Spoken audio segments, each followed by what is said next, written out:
ये Israel पीटता Iran को है, पीटता फिलिस्तीनियों को है। पीड़ा जो है वो 70 के दशक के फिल्मों की तरह जुड़वा भाई वाला पीड़ा तो यहाँ तक से लेकर पूरे दुनिया के जिहादियों को हो रहा है।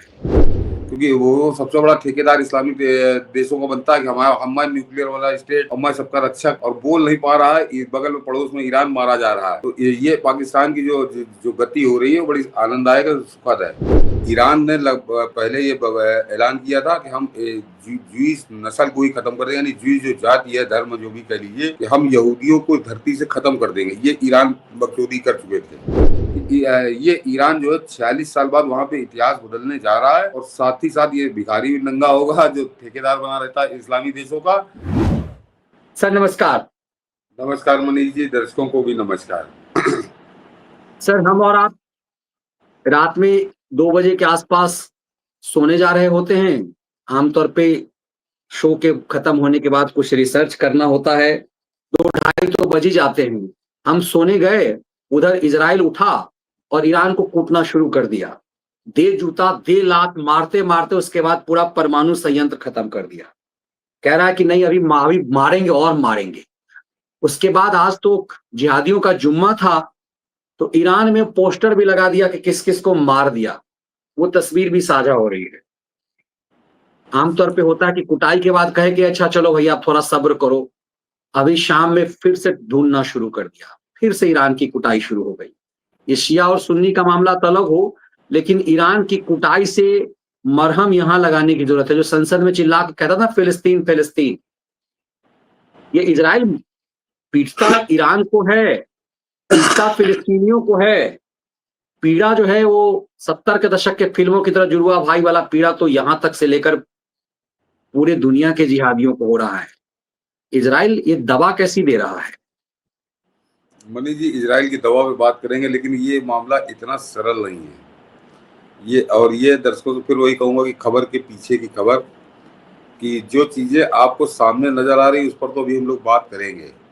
इसके पीछे की खबर बड़ी जानदार है। और दूसरा ये जो युद्ध हुआ, जो इजराइल ने हमला किया है, इसने बड़े पेच फंसा दिए हैं। बड़ा फंसा हुआ पेच है ये, और इस पेच में हिंदुस्तान भी फंसेगा। हिंदुस्तान फंसेगा। अब प्रधानमंत्री मोदी उससे कैसे निकलते हैं, मुझे विश्वास है निकलेंगे वो। उनके लिए भी थोड़ी समस्या बढ़ी है, उनके लिए भी समस्या बढ़ी है इस हमले के बाद। लेकिन इस पर आवे उससे पहले जरा आप लोग को आनंद आएगा जो मैं बताने जा रहा हूँ, खबर के पीछे की खबर, कि हमारे देश के ये जो खैराती है, देशद्रोही, बिल्कुल देशद्रोही हैं, भारत विरोधी है, मुझे कहने में कोई संकोच नहीं। इन सब लोगों ने पिछले, आज समझिए आज 13 तारीख हो गई, यानी 9 दिन पहले इन्होंने ऐसा गदर काटा था, इस देश की सरकार को गरियाया था, देश को गरियाया था, प्रधानमंत्री को गरियाया था, कि सारी कूटनीति फेल हो गई। क्या कर रहे हैं, क्या हो गया बताओ। और पाकिस्तान को यूएनएससी में उपाध्यक्ष का, फ्रांस और रूस के साथ उसको उपाध्यक्ष बना दिया गया था। अमेरिका खेल था वो। तो वो जो 4 तारीख को उसको यूनाइटेड नेशन सिक्योरिटी काउंसिल में आतंकवादी विरोधी जो कमेटी बनी थी, उसमें उसको उपाध्यक्ष का पद सौंप दिया गया था। तो वास्तव में मजाक तो था ही, कि जो देश जो है वो आतंकवाद का गढ़ हो, पूरी दुनिया में अकेला गढ़ हो, और उसको आप आतंकवाद निरोधी समिति कौन सी है उसमें उपाध्यक्ष बना दीजिए फ्रांस और रूस के साथ। तो मजाक तो था वो, लेकिन वो हिंदुस्तान के साथ मजाक नहीं था मनीष जी। जैसा कि हमारे यहाँ खैरातियों ने हिंदुस्तान को गरियाना शुरू किया, कोसना शुरू किया, टांट मारने शुरू किए, वो मजाक पाकिस्तान के ही साथ था। ये समझिए कि वो अमेरिका ने बड़ा भद्दा, बड़ा क्रूर मजाक और जबरिया मजाक पाकिस्तान के ही साथ किया था। और आज और कल समझिए, या आज कल रात से बिल्कुल साफ समझ में आ रहा है। अब जरा गौर करिए कि Pakistan United nation security council की उस कमेटी का उपाध्यक्ष है, और इजराइल जो है जूता बजा रहा है ईरान के ऊपर। क्या पाकिस्तान की औकात है कि वो इजराइल की निंदा कर दे, इजराइल के खिलाफ आग उगले? पाकिस्तान को वो भाषा बोलनी पड़ेगी जो यूनाइटेड नेशन सिक्योरिटी काउंसिल में बोली जाएगी। तो पाकिस्तान के एक तरह से जैसे पहले से तय था, और ये तो बिल्कुल साफ हो गया कि डोनाल्ड ट्रंप और नेतन्याहू को तय था कि क्या करना है, कैसे करना है, किस तारीख को करना है। उससे पहले इसके हाथ पांव बांधे गए भिखारी के। अब ये भिखारी यूनाइटेड नेशन से बना हुआ है। दूसरे वो असीम मुनीर को, हालांकि वो पता नहीं अभी खबर सच्ची है झूठी है, उस पर दोनों तरह की बातें चल रही, उसको वहां पे परेड में भी बुलाया गया है। तो अमेरिका के इशारे पर, अमेरिका की पूरी सह पर ईरान को इजराइल मार रहा है, बहुत बुरी तरीके से मार रहा है, निर्णायक होगी, लगता है ये मार जो है निर्णायक हो जाएगी। और उस समय वो मेहमान नवाजी कर रहा है अमेरिका के असीम मुनीर, अगर ये खबर सच है, अभी उसकी पुष्टि मैं नहीं कर पाऊंगा। तो पाकिस्तान तो ना कि भाई कहती सांप छछूंदर की, इसकी सांप छछूंदर वाली हो गई कि ना उगलते बन रहा है ना निगलते बन रहा है। तो पहले तो ईरान की कुटाई का जो इफेक्ट है वो पहले पाकिस्तान पे पड़ गया, वहां जनता चिल्ला रही, लेकिन बोले किस मुंह से, रोटी तोड़ रहे हैं अमेरिका की, अमेरिका के कहने पर ईरान मारा जा रहा है। तो ये एक ये पाकिस्तान पे बहुत जबरदस्त इस समय जूता चल रहा है, और वो उसका कोई उपाय उसको समझ में नहीं आ रहा सिवाय बाजार में खड़े होकर जूते खाने के, क्योंकि वो सबसे बड़ा ठेकेदार इस्लामिक देशों का बनता है कि हमारा न्यूक्लियर वाला स्टेट और मैं सबका रक्षक, और बोल नहीं पा रहा है, बगल में पड़ोस में ईरान मारा जा रहा है। तो ये पाकिस्तान की जो गति हो रही है वो बड़ी आनंददायक और सुखद है। दूसरे जो मनीष जी ईरान पे हमला हुआ है, तो ये केवल ईरान पर हमला नहीं है, और ये दर्शक इस बात को समझें कि ईरान पे इससे पहले भी इजराइल जो है पिछले कई सालों से वो अटैक करता है, मारता है इनको, और 2-3 दिन बाद मामला ले दे के ठंडा हो जाता है। लेकिन अब की जो हमला किया है ये इजराइल ने, वो बहुत भीषण हमला किया है, और ऐसा हमला किया है कि ईरान एकदम तिलमिलाया हुआ है, कह तो रहा है कि हम बदला लेंगे, लेकिन वो बदला लेने की स्थिति में बचा भी है कि नहीं। 20 कमांडर उसके मारे गए हैं, 20 कमांडर, जिसको बाकायदे इजराइल नाम के साथ बता रहा है कि हमने इनको मार दिया, और ईरान भी उसकी पुष्टि कर रहा है। तो इतना बड़ा झटका सहने के बाद ईरान के लड़ने की हैसियत में है, तो ये एक बड़ा सवाल है कि ईरान कैसा जवाब देता, और ईरान जवाब दे या न दे।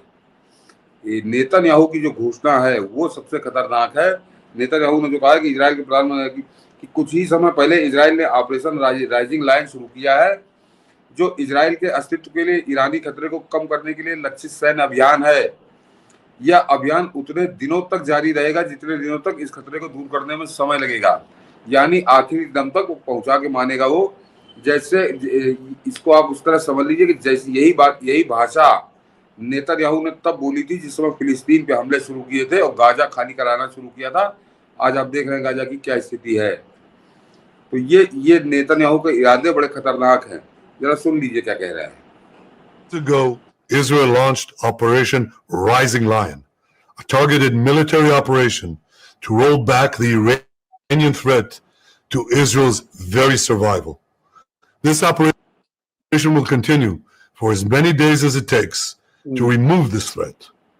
For decades, the tyrants of Tehran have brazenly, openly called for Israel's destruction. They've backed up their genocidal rhetoric with a program to develop nuclear weapons. In recent years, Iran has produced enough highly enriched uranium for 9 atom bombs. 9. In recent months, steps to weaponize this enriched uranium. And if not stopped, Iran could produce a nuclear weapon in a very short time. It could be a year. With this clear to Israel's variable. Months ago, Israel launched Operation Rising Lion, a targeted military operation to roll back the Iranian threat to Israel's very survival. This operation will continue for as many days as it takes to remove this threat. कह रहा है continue रहेगा, अभी ठोकेंगे, लगातार कूटेंगे, लगातार जुतियाएंगे, Gaza बना के बांधेंगे।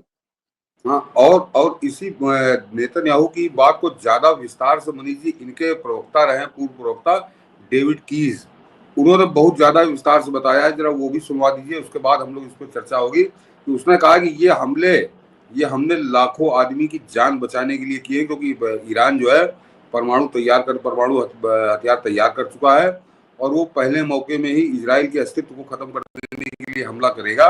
उस हमले से पहले हम इसको खत्म कर दें, और हम इसलिए हमला कर दे रहा। बहुत साफ बोले हैं वो, पूरा दिखाइए मुझे फिर। If in the coming hours or days Israel destroys Iran's nuclear facilities, it will be for one reason: to save millions of lives. 90 years ago, a fanatic leader said he would kill all the Jews. The world didn't do shit, and 6 million of my people were gassed and butchered. Today, a fanatic Iranian regime says they will destroy the Jewish state. Once again, the world isn't doing shit. But this time, it will be different. This time, we have the Israel Defense Forces. And Israel will not let a regime sworn to our destruction acquire the weapons to do so. Not now, not ever.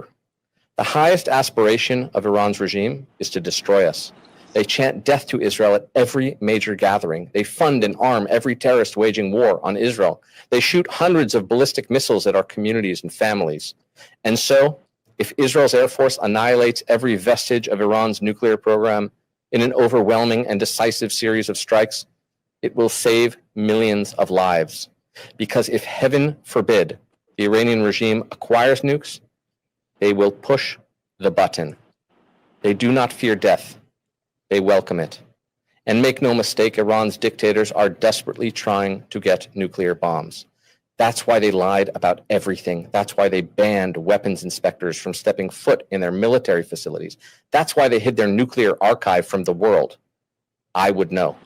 In 2018, while serving as Prime Minister Netanyahu's communications advisor and spokesman, he entrusted me to help lead the team to expose Iran's secret atomic archive that the Mossad stole from a suburb of Tehran in one of the greatest intelligence operations in history.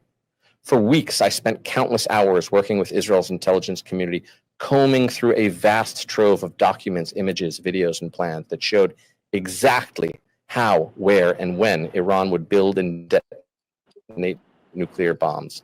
Very, very few people have seen what I saw. Iran hid its atomic archive for one purpose: to reconstitute their nuclear program. Iran's regime is as brilliant and patient as they are evil. Slowly but surely, they've been enriching uranium, improving their ballistic missiles, and furiously hiding their know-how from the world, all for one purpose: to destroy Israel the moment.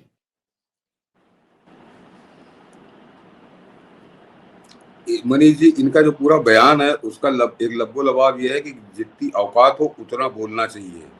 Iran ने पहले ये ऐलान किया था कि हम Jewish नस्ल को ही खत्म कर देंगे, यानी ज्यूइश जो जाति है, धर्म जो भी कह लीजिए, कि हम यहूदियों को धरती से खत्म कर देंगे। ये ईरान बकचोदी कर चुके थे। उसके बाद अभी बोले कि हम ज्यूइश स्टेट इजराइल को खत्म कर देंगे। ताकत तुम्हारे है नहीं, बातें लंबी लंबी। तो अब वो जो पलट के आया है इजराइल जो है, तो वो यही कह रहा है कि ये तो हमको खत्म करने की बात कर रहा है, तो इससे पहले हम इस खतरे को ही खत्म करेंगे। तो ये अस्तित्व की लड़ाई हो गई है ईरान और इजराइल की। और ये जो इजराइल के तेवर नजर आ रहे हैं, तो लग रहा है कि ईरान के लिए बड़ा महंगा पड़ेगा ये सौदा। लेकिन यहाँ फंसेगा कहाँ बना के मामला। इससे पहले जरा एक खेल और समझिए मनीष जी, जो खेल चल रहा है ना, जो नजर नहीं आते, कि डोनाल्ड ट्रंप बड़ा खुश है। वो एक तरह से ढोल बजा रहा है। इजराइल जब मार रहा है तो उसको ढोल बजा रहा है कि मैंने 60 दिन की बात कही थी, आज 61वें दिन हमला हो गया। नहीं, तुम 60 दिन में जो तुमने मेरा कहना नहीं माना, 61वें दिन तुमको मार पड़ रही है। ये एक तरह से सीधा संदेश वो दे रहा है। लेकिन उसका ये संदेश सऊदी अरब भी सुन रहा है, और यूनाइटेड अरब अमीरात भी सुन रहा है, और वो कतर भी सुन रहा है, जहां अभी 20 दिन पहले गया था बड़ा दामाद बन के। वहां औरतों ने बाल बाल नचा के उसका स्वागत किया था। तो एक तरह से सऊदी अरब, यूनाइटेड अरब अमीरात और वो कतर, वो ये 3 बड़े मठाधीश थे। इन तीनों को समझ में आ रहा है कि क्या धोखा हो गया क्या, ये समझिए। क्योंकि ये वहां पर जाके इस्लामिक आतंकवाद के भी पक्ष में हो गया था। उस आतंकवादी को भी 85 करोड़ के आतंकवादी की भी महिमा मंडन करके आया था। तो मेरे ख्याल से डोनाल्ड ट्रंप गया था, वो जो पासा फेंक के आया था, वो पासा आज ही के लिए फेंक के आया था कि इजराइल जिस समय मारे तो ये लोग जरा थोड़ा शांत रहे, सब्र करें, ये कोई खुलकर विरोध ना करें। तो सबने केवल कागज पत्थर लिख के चिट्ठी से विरोध किया है कि कागज लिख के हम बड़ा इसको कंडेम करते हैं, मार पड़ रही है उसको, उसका 20 कमांडर मार डालेगा, ये चिट्ठी लिख के विरोध जता रहे हैं। तो एक तरह से डोनाल्ड ट्रंप उनके मुंह बंद कर आया था 20 दिन पहले जाके। तो ये घेराबंदी बड़ी सुनियोजित तरीके से थी। और अब सऊदी अरब और यूनाइटेड अरब अमीरात के भी समझ में आ रहा होगा कि ये कौन सा सौदा इसके साथ किया था, वो सौदा क्या होगा, आगे जब निपटेगा तब निपटेगा। उससे पहले ईरान निपट गया, और ईरान निपट गया तो ये तो हुए। ये जो ट्रंप का क्या कहूँ, ट्रंप का बड़े एक तरह से तारीफ भी करिए कि ट्रंप ने बड़ी कूटनीतिक होशियारी दिखाई कि उनको ये जितने मुल्ला देश थे इन सबको बांध आया। तो वो कोई बोल नहीं रहा, ईरान मार खा रहा है। लेकिन इसमें एक आदमी आके फंसेगा और वहां पर आके इंडिया को भी जो है अपनी स्थिति स्पष्ट करनी पड़ेगी। वैसे बता दूं कि आज ही हम लोग के इस कार्यक्रम से अभी कुछ ही घंटे पहले खबर आई है कि नेतन्याहू और मोदी की बड़ी लंबी बातचीत हुई है इस हमले के बाद। तो जाहिर सी बात है वो मौसम का हाल पूछने के लिए तो बातचीत हुई नहीं होगी, वो इसी हमले को लेकर हुई होगी, क्या रणनीति हो। और मोदी और नेतन्याहू की दोस्ती कुछ अलग ही टाइप के संबंध है। अगर इन दोनों नेताओं की बात करिए तो अभी तो फिलहाल क्लियर है, लेकिन ईरान का खात्मा हो जाए, एक देश उसको बिल्कुल स्वीकार नहीं करेगा मनीष जी, और उसका नाम है रूस। ईरान जो इतना कूद फांद रहा था, इतनी लंबी लंबी बातें कर रहा था, वो रूस के दम पे कर रहा था, रूस के बल पे कर रहा था। और यहाँ पर एक कड़ी और जुड़ती है मनीष जी। जैसे मैंने कहा ना कि अरब कंट्री जो है वहां जाकर डोनाल्ड ट्रंप उनको पैसे के चक्कर में बांध आया, ये डील वो डील, दुनिया भर की डील के सपने दिखाया, तो वो शांत बैठे चिट्ठी लिख रहे हैं खाली ईरान के झगड़े में। उसी तरह से जो यूक्रेन का हमला हुआ रूस के ऊपर बड़ा तगड़ा, तो क्या ये अमेरिका अच्छे से जानता है कि ईरान पे हमले को रूस बर्दाश्त नहीं करेगा, तो इसलिए उसको पहले फंसा दिया। अब वो रूस जो है यूक्रेन से जूझ रहा है, वहां लड़ाई मुल जाओ तो कितनी मदद वो कर पाएगा ईरान की, ये एक बड़ा सवाल है। क्योंकि रूस उसको करता तो हृदय से पूरा समर्थन है। तो ईरान के हाथ पांव चारों तरफ से बांधे गए। इधर गल्फ कंट्री खत्म हो गया, वो पाकिस्तान भिखारी किसी मतलब का नहीं था, उसको उपाध्यक्ष बना दिया, एक भिखारी को राजा बना दिया, वो बोल नहीं सकता है ईरान के पक्ष में। और एक जो मजबूत व्यक्ति था रूस, वो यूक्रेन की लड़ाई, यूक्रेन से ऐसा हमला करा दिया कि वो वहां पे उस लड़ाई में उलझा है। तो वो ईरान का साथ कितना दे पाएगा ये आने वाला समय बताएगा। तो ईरान का बड़ा बुरा संकट आया है, और मेरे ख्याल से यहीं पे मनीष जी समझिए 46 साल बाद इतिहास अपना करवट बदलेगा, जो लग रहा है मुझको कि 46 साल पहले ये ईरान जो है कैसे कट्टरपंथी लफंगों के हाथ में आ गया था। और दुर्भाग्य है, बहुत कम लोग मनीष जी इस बात को जानते होंगे कि ईरान जो कट्टरपंथ आज भोग रहा है वो इसी हिंदुस्तान की देन है, इसी हिंदुस्तान की देन है। ईरान में जो ये शाह रजा पहलवी का जो तख्ता पलट किया था अयातुल्लाह खुमैनी, वो इसी हिंदुस्तान से गए थे उसके बाप दादे। यही लखनऊ जहाँ मैं बैठा हूँ, यहाँ से बगल का कस्बा है बाराबंकी, अब तो शहर है, वो बड़ा बड़ा जिला है। बाराबंकी जिले से अयातुल्लाह खुमैनी के बाप दादे वहां गए थे, और वहां जाके उसने कितना बड़ा बवाल करा दिया ये आप देख रहे हैं कि 1979 में तख्ता पलट हो गया ईरान का, और वहां पर कट्टरपंथ बुरी तरह से हावी हो गया। तो वो और 79 से पहले का ईरान कैसा था, ये ईरान नहीं था मनीष जी। वो देखिए वीडियो सबसे ऊपर पड़ा, वो दिखाइए कि 79 में ईरान को देख के आपकी तबीयत खुश हो जाएगी, आपको लगेगा कि ये देश है कोई जहाँ हम लोग घूमने जाते थे। लेकिन वो अयातुल्लाह खुमैनी ने उसका ऐसा सत्यानाश किया है 1979, वहां पे अमेरिकन दूतावास को बंधक बना लिया था, और वो बड़ा नंगनाच हुआ था, एक अलग स्टोरी है वो। उसके बाद ईरान का चेहरा बदल गया, ईरान का चरित्र बदल गया, और ईरान की पहचान बदल गई पूरी दुनिया में। अभी आप देखिए थोड़ी सी झलक आपको दिखेगी, और ये 79 से कुछ महीने पहले का वीडियो है ये, कि कैसा था ईरान, जरा देखिए इसको।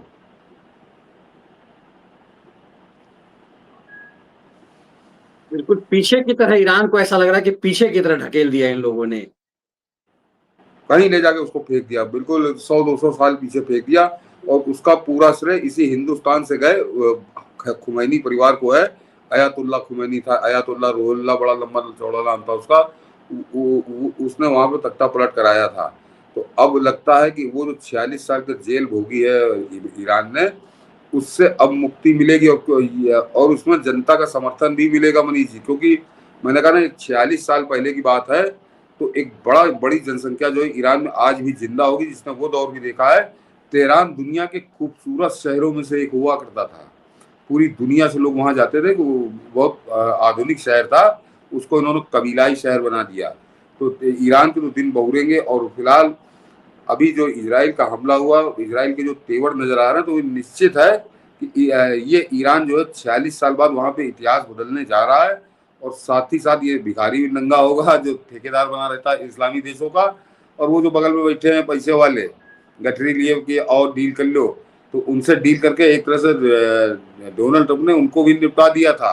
हम लोग भी बड़ा नाराज थे, लेकिन आज मुझे उसकी इस डील का कारण कुछ और नजर आ रहा है कि किसी तरह से वो बांध के आया कि पहले मार ले ईरान को। और एक मेरी भविष्यवाणी याद रखिएगा कि मैंने आज नहीं कई महीने पहले जिस समय गाजा और लेबनान वाला चल रहा था कि अगला ये टारगेट 2 देश होंगे इजराइल के, तो ईरान तो हो गया, अब ईरान तो गया, और इसके बाद वो कतर, वो जो कतर बैठा है 30-35 लाख की आबादी के साथ, जहाँ पे वो हमास के सारे गैंग लीडर वहां बैठे हैं।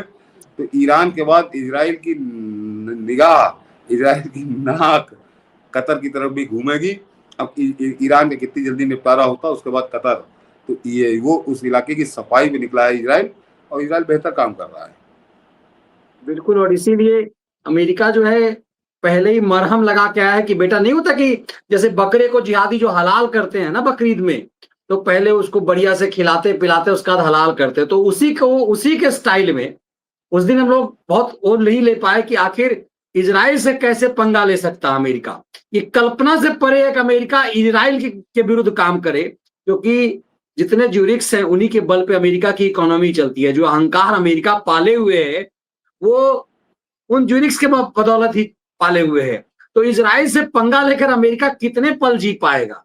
इसका मतलब है कि सब पहले मरहम लगा करके हलाल करने की तैयारी थी इनको। हलाल तो उनकी भाषा में कहते हैं गर्दन काटने की। और इसीलिए इजराइल ने कहा है नेतन्याहू ने कि हम इजराइल की जनता को नहीं लतिया रहे हैं, हम तो बस इन राक्षसों का वध करना है, इजराइल की जनता के सॉरी ईरान की जनता का हम वध नहीं कर रहे हैं, हमें इस ईरान के राक्षसों का वध करना है। तो हाँ। ईरान की आम जनता को भी लग रहा होगा कि इस कट्टरवाद में उनने क्या कुछ खोया है। और मनीष इसका जी मतलब है कि कितना कतर को समझ में आने लगा है कि अगली बारी उसकी है। एक बकरा जब काटा जाता है तो दूसरे बकरे को लग जाता है कि इसके बाद तो मुझे मारेगा। और कितना सधा हुआ गेम दोनों खेल रहे हैं। मैं अभी 2 घंटे पहले इजराइल के राजदूत का इंटरव्यू सुन रहा था, तो उसमें उसने कहा कि अगर अमेरिका हम पे दबाव डालेगा, जरा अब देखिए भाषा क्या गेम है, कि अगर अमेरिका हमारे ऊपर दबाव डालेगा तो हम फिर दूसरे विकल्पों पे भी विचार करेंगे। तो मतलब ये दोनों अभी शो कर रहे हैं जैसे अमेरिका इस पर दबाव, अमेरिका का दबाव डालेगा, अमेरिका दबाव डाल रहा है ईरान के ऊपर, वो जबरदस्ती की कहानी गढ़ी जा रही कि अमेरिका दबाव डालेगा तो हम दूसरे विकल्पों पर भी विचार करेंगे। तो एक तरह से अब की पूरी तैयारी के साथ अमेरिका और इजराइल ईरान को निपटाने पर आए हैं, और ईरान का बच पाना बड़ा मुश्किल है। लेकिन फिर मैंने कहा ना कि ये इस लड़ाई तो अभी चलेगी है कि इसमें हिंदुस्तान का एक और एंगल भी फंसता है। एक तो मैंने रूस वाला बताया कि रूस पूरा चाहेगा कि भारत जो है ईरान का समर्थन करे, और नेतन्याहू मोदी की बात हो रही तो कैसे समर्थन करेंगे, तो अब वो क्या मोदी कौन सी कूटनीतिक शतरंज खेलते हैं ये आने वाले दिन बताएंगे। फिलहाल उनके लिए थोड़ा टफ टाइम है, ये स्थिति ऐसी फंस गई है। ईरान के साथ भारत के वैसे व्यापारिक संबंध बहुत बेहतर हैं, तो ये भारत खुलकर विरोध नहीं कर पाएगा। लेकिन एक और रणनीतिक फंसा, वहां पे आता है भिखारी, कि पाकिस्तान के साथ जो बलूचिस्तान वाला मनीष जी बवाल है, वो बलूचिस्तान का बॉर्डर पूरा ईरान के साथ मिलता है, और अगर वहां पे इजराइल हावी हो जाता है, इजराइल काबिज हो जाता है, तब तो ठीक है। लेकिन अगर ये पूरा खेल अमेरिका के इशारे पर हो रहा है और अमेरिका वहां पे कब्जा करेगा इजराइल के बहाने ईरान पर, तो फिर बलूचिस्तान की मुश्किलें बढ़ेंगी। बलूचिस्तान की मुश्किलें बढ़ेंगी। जो स्वतंत्र बलूचिस्तान का वो सपना देख रहे हैं, फिर वो उस पर बड़ा लंबा पूर्ण विराम लगेगा, क्योंकि अमेरिका पाकिस्तान भिखारी को पाले है कुत्ते की तरह, तो वो उस कुत्ते को नाराज नहीं करेगा। और वहां पे वैसे भी प्राकृतिक संपदा बहुत ज्यादा है बलूचिस्तान में, तो अमेरिका खुद वहां पे दोहन करने की कोशिश करेगा।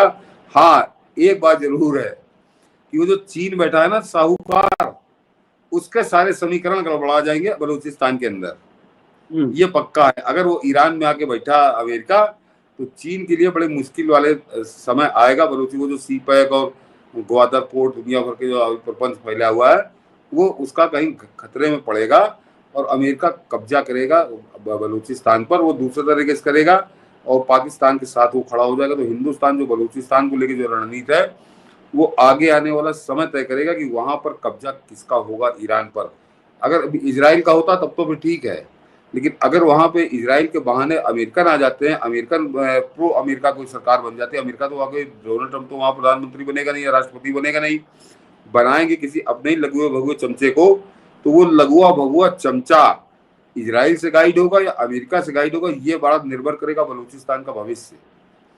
तो हिंदुस्तान के 2 पहलू हैं, एक तो रूस चाहेगा कि हिंदुस्तान जो है ईरान का साथ दे, और दूसरा बलूचिस्तान के लिए जरूरी है कि वहां पर अमेरिका हावी ना हो पाए। अभी कैसे इस चुनौती से निपटते हैं मोदी, ये इसको आने वाले समय बताएगा। बिल्कुल, इसीलिए कह रहे हैं कि इस हमले के कई संदेश हैं, लेकिन इतना जरूर है कि वो पूरा इलाका जो एकदम से कहते हैं ना राक्षसी इलाका है वो, ये 57 बाप के नाम से चिल्लाने वाला, तो जितने जूते पड़ेंगे ये कतर का सेट होना, इन सब के औकात में रहने की जरूरत है, और उसको औकात में सिर्फ और सिर्फ इजराइल ला सकता है। और चूंकि जब मामला इजराइल का हो तो निश्चित रूप से कि दुनिया में आपका यदि सबसे भरोसेमंद कोई दोस्त है, सबसे भरोसेमंद, उस दौर में जब आपने उसे धोखा दिया, उस दौर में भी आपके साथ वो खड़ा रहा, तो एकमात्र देश इजराइल है। मुझे लगता है पहली बार भारत इजराइल के साथ वफादारी के साथ दोस्ती निभा रहा है। दोस्ती में भी वफादारी की जरूरत होती है कि आपके साथ सामने वाला जो व्यवहार कर रहा है, आप उतना उसे कम से कम व्यवहारिक रूप से, नैतिक रूप से तो उसको उतना सपोर्ट कर रहे हैं या नहीं कर रहे हैं। भारत ने कांग्रेस काल में इस इजराइल को हमेशा से इग्नोर किया, जिस इजराइल ने हर विपदा में, और सिर्फ इसलिए एक आतंकी राष्ट्र को, इसलिए कि यहाँ के आतंकी मानसिकता के जिहादी जो है संतुष्ट रहे, वोट बैंक पर ढेर, इसीलिए यासर अराफात को इंदिरा गांधी ने भाई बना लिया, राजीव गांधी ने मामा बना लिया, और ये खेल चलता रहा।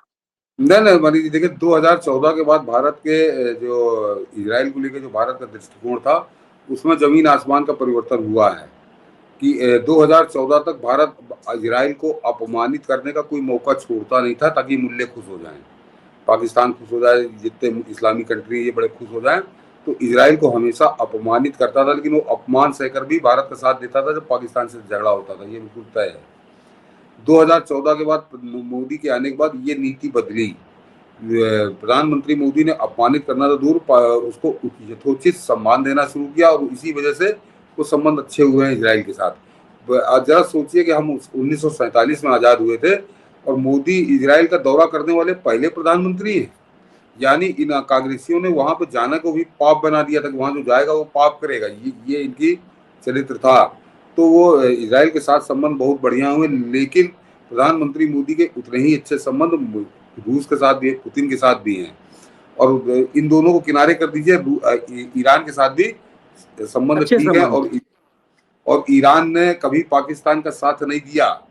फिलहाल जब से मोदी आए हैं तब से वो अपनी अलग करता है।